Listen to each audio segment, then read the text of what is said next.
Hardwiring into a breaker box for a ceiling fan across the top of an outbuilding with new wire, number 12 Romex, which will extend across building to a switch and provide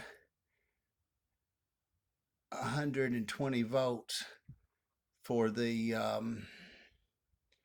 electrical to the switch to flip the switch to operate the ceiling fan. New breaker installed into an old sub panel, which comes from a 100 amp sub panel via the top of the house to the outbuilding, which provides the main electricity for the home. Again, number 12 Romex new breaker, 20 amp breaker installed for the ceiling fan.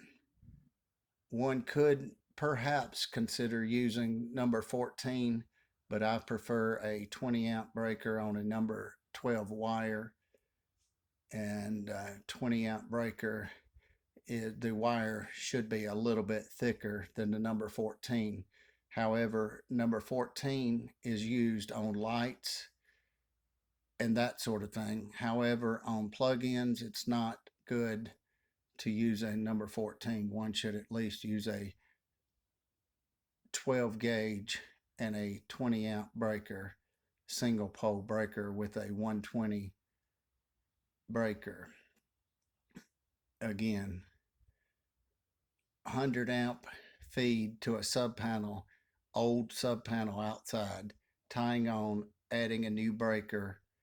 The new breaker goes across the building to a light switch, which will be installed here. And the new switch has a new ground wire for safety purposes. Some of the older wire did not have. There will be a new switch installed here, box installed here. The new box installed here will provide a switch, and the ceiling fan will go atop the ceiling. Again, home run, number 12 wire, 20 amp breaker, through switch. Switch operates ceiling fan, which will be installed within a few minutes.